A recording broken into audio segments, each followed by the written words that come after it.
All right. One more MC for you. I'm Sarah Craig from Caffe Lena. Yes? I'm a local, for those of you who don't know. Welcome to the folk music hotbed of the Capital Region. I hope you've had a good weekend here. This is home not only of Caffe Lena up in Saratoga Springs, but the 8th Step, Old Songs, the legendary Wanda Fisher's Hudson River Sampler on WAMC, a wonderful radio station called WEXT that's been taping people here this weekend. And it's also home to Empire Audio, tonight's production crew. Aren't they cool? So in 2023, Folk Alliance International, our parent organization, honored tonight's keynote speaker with the Elaine Weissman Lifetime Achievement Award, which recognizes those who have had a tremendous impact on folk music. The next year, in 2024, tonight's keynote speaker established the Janis Ian Archive for Public Research at Berea College in Kentucky. In reflection of her own values, Berea was the first racially integrated coeducational college in the South, and to this day, it provides a free education for every student. It is the right home for her papers, recordings, and memorabilia.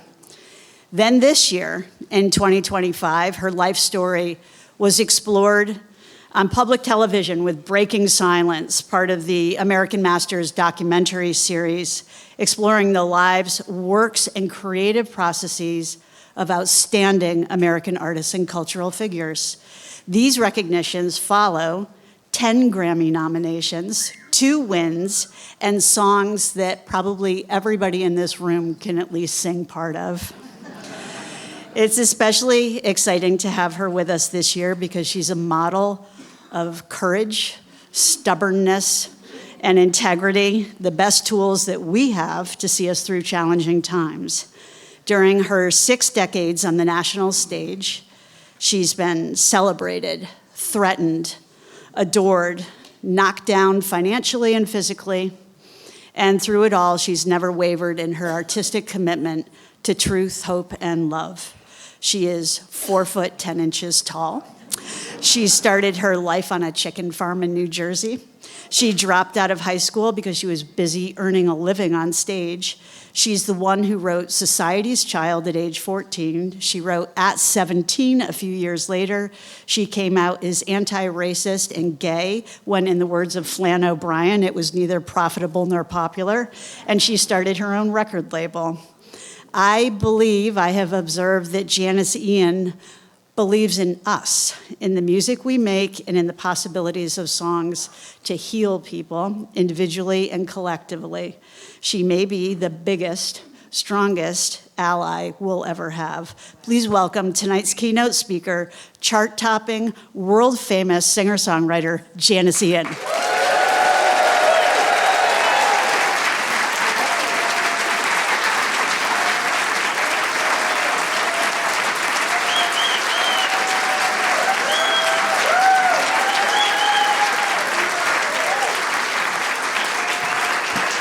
Thank you. You're making me tired. Sit down. Many years ago, I was going to play the Clearwater Festival, and I was picked up at a New York airport by an older man. And as we were driving, he asked what I did, and I said, well, I write songs. I'm a folk singer. And he immediately said, no, you're not. And I said, no, I am. And he said, no, you're not. And I said, how is it that I'm not a folk singer? And he said, well, you can't be a folk singer if you're singing your own songs. And I said, well, who can be a folk singer then? And he said, well, people who sing songs by dead people. And I said, how dead do you have to be? And he said, this is a true conversation, he said, dead enough that we no longer remember your name. Not dead yet. So there wasn't really a lot to say after that, but I was reminded of a line that Big Bill Broomsey said when he was on the Studs Terkel show. He said, "All music is folk music. I ain't never heard no horse sing a song." So by its nature, folk music is the music of the folk. Whether it's English medieval ballads, or the Greek tragedies, or the griots of Africa, or the Ping Shu of China, folk music tells a story. And it all belongs to us. From Puccini's arias to I Want to Hold Your Hand, you could call all of that folk music, because it's the music that the folk sing, and it's the music that the folk make. For some of us in this room, all of us either sing folk music, listen to folk music, love folk music. For some of us, it's just entertainment. For some of us, it's holy. But for all of us, it's really important. During the ancient Greek Olympics, in addition to the prizes for strength, for courage, for fortitude, for physical things, there were also prizes for poetry, for playwriting. And in the Greek Olympics, unlike our own, only citizens were permitted to attend. If you were caught at the Greek Olympics as a non-citizen and you had no permission to be there, the penalty was death. For listening to songs, for watching plays, the penalty was death. Why? Because the Greeks understood that metaphor is reality. They understood that a play like Jason and the Argonauts is not about somebody looking for a sheep whose fleece is gold. They understood that that gold was the wheat of the Nile in Egypt, waving in the sun. And that it was on a sheep meant that Egypt was weak enough to be taken by the wolves. So a simple tale like that told the audience of men who might be called up to service or who might be called up to spend money on the army that Greece was about to invade Egypt, cloaked in metaphor. In Antigone by Sophocles, King Creon comes to the throne, but that's not enough. He decides that in addition to being king, everyone who ever spoke against him must be killed.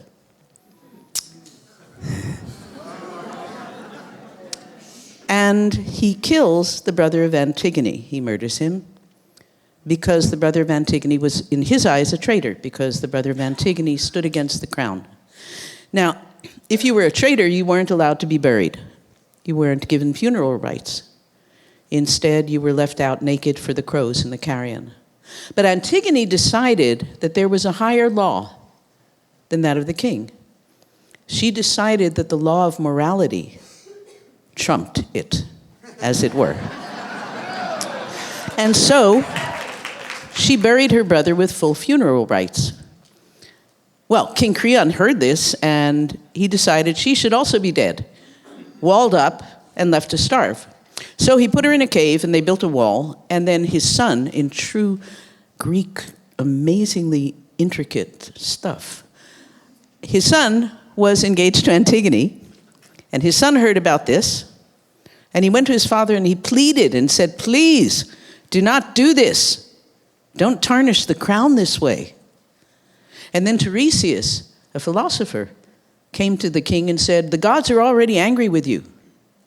Wasn't it enough to be king, that you must do these things? Stop now before it's too late." So Creon decided not to kill Antigone, but it was too late. She had killed herself. On hearing this, the king's son killed himself. And on hearing that, the king's wife killed herself. So there is Creon, an old man, left with no legacy and no family. Because this is what happens when you decide that you are more important than the populace that you're supposed to serve.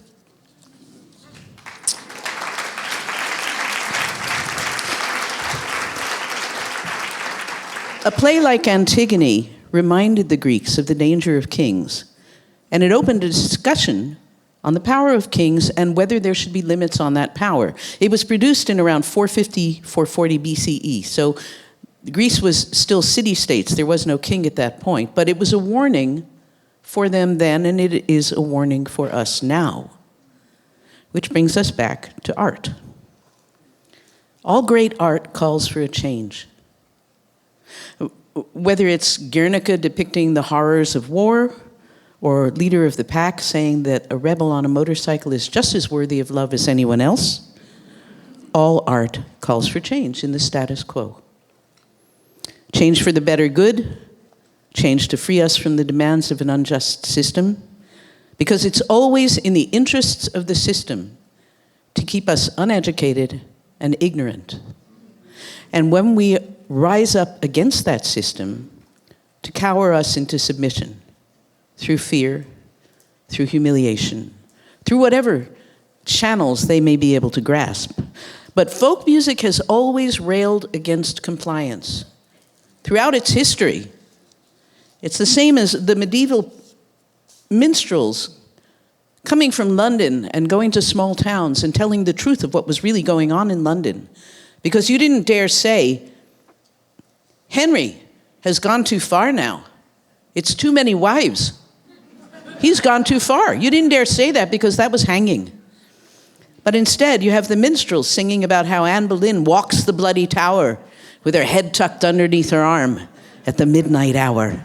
And everybody knows exactly what the minstrel is saying.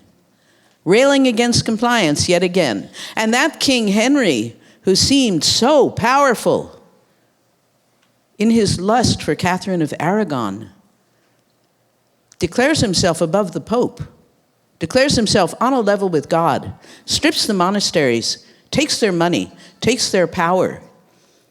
And that small man, through these acts, foments a revolution that winds up being the Reformation, that changes the entire Western culture and the entire Western world.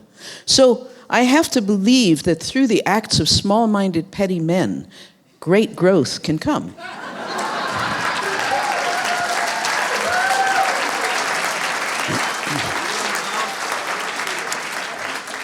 Hunger makes for revolution.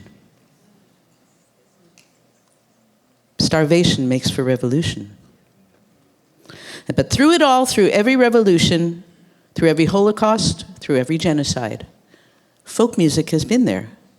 In one way or another, be it the minstrels, be it the Greeks, be it Woody Guthrie, folk music has been there, demanding the truth, insisting that artists not be compliant, waiting for change and fomenting change.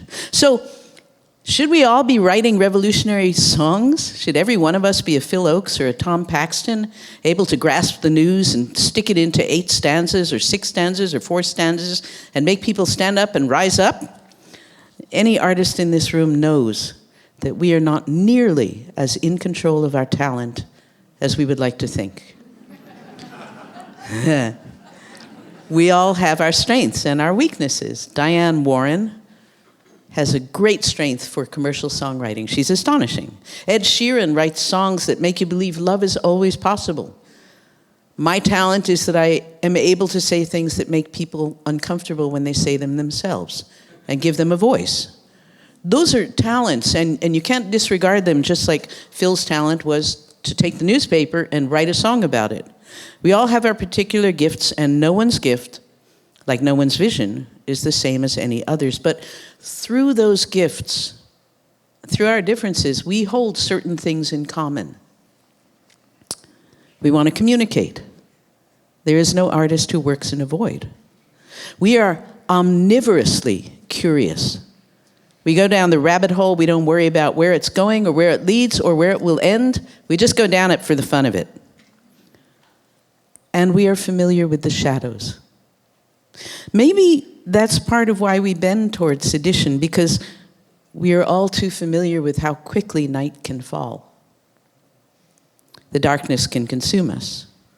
Because the weight of human kindness weighs heavily on our shoulders, and it's a rare day that someone else comes along to lift it for a while so we can rest.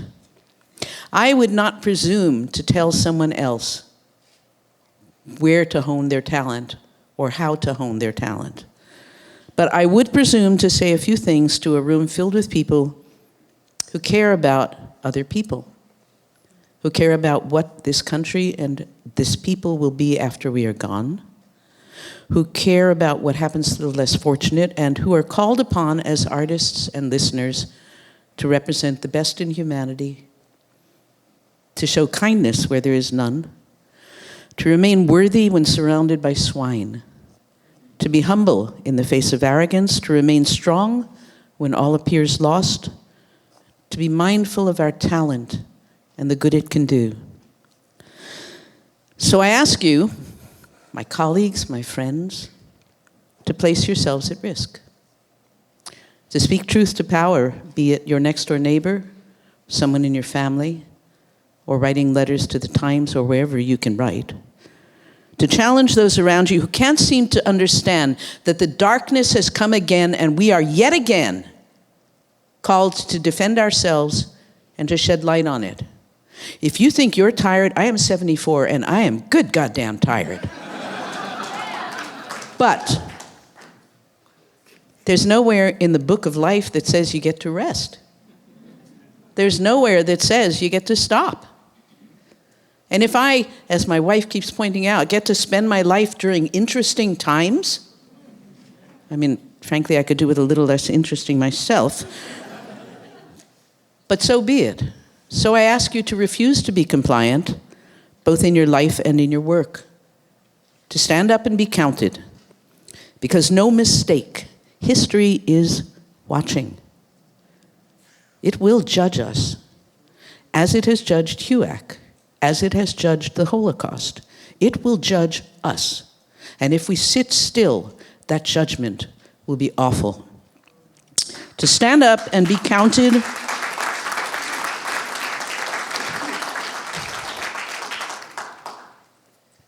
history will remember what we did with our lives and how we spent our time in these troubled days. Make no mistake.